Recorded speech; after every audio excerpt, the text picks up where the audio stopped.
여러분 안녕하십니까, 황시엽 변호사입니다. 삼전닉스 레버리지 ETF 와르르 개미들 피눈물. 삼전닉스가 어느 정도 지금 피해를 보고 있는지 여러분께 빠르게 보내드리겠습니다. 팩트를 전달해드리고 팩트에 기반해서 가장 신랄한 논평을 전해드리는 강시엽 변호사 시작하겠습니다.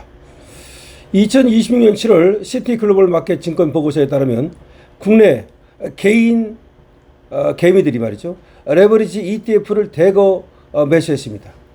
그랬다가 약 56조 원 손실을 낸 것으로 추정됩니다. ETF 대거 매수했다가 개인들의 손해가 약 56조 원으로 지금 추정됩니다. 오늘 걸 안 따지고 그렇습니다. 특히 SK하이닉스 레버리지 ETF의 시가총액이 약 24조 7,400억 감소했고, 삼성전자와 및 코스피 200 레버리지 상품도 큰 손실을 기록했습니다. 아울러 증시 조정 속 신용융자 잔액도 여전히 높아서 개인들의 추가 손실 가능성도 제기되고 있습니다. 지금까지도 어마어마한 피해를 봤는데 앞으로 더 피해가 늘어날 것으로 예상됩니다. SK하이닉스 하나만 해도 시가총액이 24조 7,400억이 감소했습니다. 그러니까 지금까지 ETF를 대거 매수했다가 56조 원 정도를 개인이 손해본 것으로 추정됩니다. 국내 개인 투자자들이 최근 증시 조정 과정에서 레버리지 상장지수 펀드 ETF에 대거 투자했다가 약 56조 원 규모 손실을 본 것으로 추산된다는 분석이 나왔습니다. 오늘 IB 업계에 따르면 시티글로벌 마켓 증권의 모하메드 아파바이 아시아태평양 트레이딩 전략 헤드는 기관 투자가 대상 시장 보고서에서 한국 자산을 기초로 한 레버리지 ETF 시가총액이 지난달 22일 약 525억 달러로 정점을 찍은 뒤에 최근 190억 달러 수준으로 감소했다고 진단했습니다. 그러니까 6월 22일이 정점이었답니다. 그리고 7월에 들어가지고는 계속 감소한 거죠. 이번 자료는 시티 리서치팀의 공식 보고서가 아닌 주식 트레이딩 부문 전략가가 기관 투자에게 제공한 시장 논평입니다. 아파바이 헤드는 레버리지 ETF 시가총액이 고점 대비 약 48조 7천억 감소한 가운데 이후에도 약 9조 200억 원이 더 신규로 설정된 점을 고려한다면 개인 투자들의 전체 손실액은 약 56조 3천억 원으로 추산된다는 것입니다. 개인 투자들이 약 56조 3천억 원을 손해본 것으로 추산된다는 겁니다. 기초자산별로는 SK하이닉스 레버리지 ETF의 고점 대비 지금 시가총액이 약 24조 7,400억 줄어든 것으로 추산되고, 그리고 코스피 200 레버리지 상품은 약 105억 달러, 약 15조, 그리고 삼성전자 레버리지는 약 7조 2,800억 원이 감소한 것으로 집계됩니다.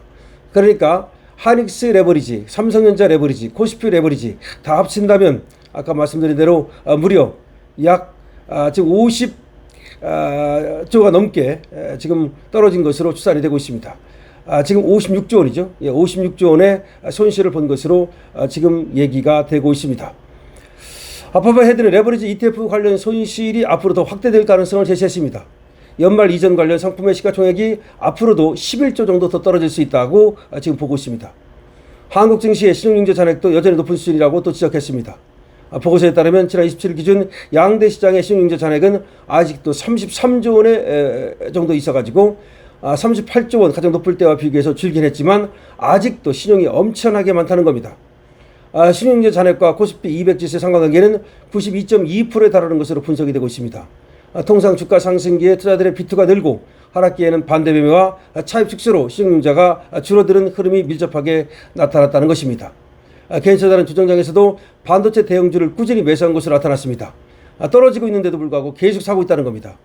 개인은 지난달 23일 이후 SK하이닉스를 160억 달러, 약 23조 2,700억 원어치를 순매수했고, 해당 물량에서 또 8조 3천억 원 정도 손해를 봤습니다. 사면 살수록 계속 손해를 보고 있다는 얘기입니다. 시티글로벌 마켓 증권은 개인의 추정 평균 매수 가격을 228만 원으로 제시하고, 그러니까 개인들이 산 평균 가격이 228만 원이라는 겁니다. 현재 손실률이 31.6%라는 겁니다. 근데 오늘 떨어진 걸 따지면 한 40% 정도 떨어진 거죠. 개인들의 평균 매수 가격이 228만 원. 지금 140만 원도 깨졌으니까 뭐 말할 필요가 없는 거죠. 하이닉스 같은 경우 삼성전자도 마찬가지로 개인들이 3조 5천억 정도를 최근 같은 기간 역시 손해를 본 것으로 추산됩니다. 자, 아파바이 헤드는 이렇게 말합니다. 개인 투자자들은 아직 투매에 나서지 않고 있다면서 코스피에 대해서 아직도 낙관적인 시각으로 지금 생각하고 있다. 이렇게 보고 있습니다. 그래서 앞으로도 사실은 개인들이 낙관적인 시각을 아직도 갖고 있기 때문에, 그리고 신용도 아직도 높기 때문에 이것이 경우에 따라서는 시장 폭탄이 될 수 있다는 얘기입니다. 낙관적이라는 말이 꼭 좋은 게 아니거든요. 아직도 좋게 보고 계속 들어가고 있다는 얘기인데, 만약에 계속 떨어지면은 그 손해가 눈덩이처럼 늘어날 가능성이 있는 거죠. 정리합니다. 지금 삼성전자 ETF, 하이닉스 ETF, 그리고 코스피 ETF로 개인들이 약 56조 원 정도의 손해를 본 것으로 추산된다라고 지금 발표했습니다.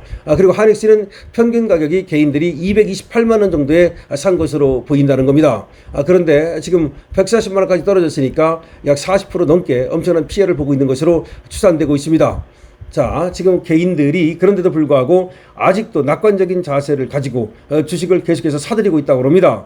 그러니까 아직도 하이닉스 사고 삼성전자 사고 있는 겁니다. 그런데 이것이 더 떨어질 경우에는 그 피해가 눈덩이처럼 불어날 수 있다는 말입니다. 그리고 아직도 신용융자가 크게 줄지 않고 있다는 겁니다. 고점 대비 38조 원에 비하면 좀 줄었지만 지금 33조 원 정도 됩니다. 그러나 33조도 아직도 높은 것이기 때문에 경우에 따라서는 반대 매매가 더 나오면서 주가가 더 하락할 가능성이 있다는 것이 지금 여기 나온 이 얘기입니다. 여러분께서는 어떻게 생각하십니까? 물론 판단은 여러분들이 하시는 겁니다.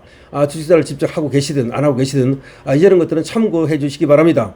어쨌든 오늘도 또 양시장에서 매도 사이드카가 발동됐습니다. 어제 매도 사이드카가 발동된 데 이어서 오늘도 또다시 매도 사이드카가 발동되는 참상이 벌어지고 있습니다. 주시장이 붕괴되고 있습니다. 국민들이 통곡 소리가 아우성이 지금 난리가 났습니다. 물론 먹고 빠진 사람들이야 느긋하게 말이죠. 주식시장이 떨어지는 것을 즐기고 있겠지만 대부분의 국민들은 그렇지 못합니다. 역시 이재명은 뭐라고 말할지를 모르겠습니다. 지금 김용범은 뭐라고 말할까요? 지금 삼성전자와 하이닉스 ETF 들어갔다가 저렇게 어마어마한 손해를 보고 있는데 사실 그 빠져나간 건 누굽니까? 외국인입니다. 외국인은 우리 국민들에게 비싼 가격으로 넘기고 이미 빠져나갔습니다. 그런데 개미들은 뒤늦게 뛰어들었습니다. 하이닉스 평균 가격이 228만 원이라는데 말할 게 뭐 있겠습니까? 그 이후에 잠깐 올랐다가 다시 이렇게 곤두박질 치는 건데 언제 228만 원이 갈지 모르겠습니다. 문제는 하이닉스와 삼성전자만이 문제가 아닙니다. 그게 떨어지면서 다른 종목들도 같이 끌어내리고 있습니다. 마치 물귀신처럼 말이죠. 올라갈 때는 삼성전자와 하이닉스만 올라갔습니다. 근데 떨어질 때는 다른 종목들도 같이 끌어내리고 있습니다. 대한민국 주식시장이 붕괴되고 있습니다. 이것이 누구 탓입니까? 여러분께 묻겠습니다. 여러분들께서는 대한민국 주식시장을 망가뜨린 주범이 누구라고 생각하십니까? 그리고 어떻게 된다고 생각하십니까? 그야말로 국정조사를 들어가고 특검을 들어가서 이 주식시장을 가지고 장난친 것이 없는지, 그리고 ETF는 어떻게 그렇게 빠르게 출시를 했는지 모든 것들을 조사해야 되지 않겠습니까? 하여튼 간에 대한민국 살기 어려운 나라입니다. 국민 노릇하기 엄청나게 어렵다는 얘기가 나오고 있습니다. 투표도 엉터리로 하지 않나, 주시장도 개판으로 만들어 놓지 않나, 그리고 부동산 시장도 개판으로 만들어 놓지 않나. 대한민국 정말 망쳐드는 것일까요? 베네수엘라로 가는 것일까요? 여러분 어떻게 생각하십니까? 여러분들의 의견을 댓글로 적어주시기 바랍니다. 좋아요, 구독을 부탁드리겠습니다.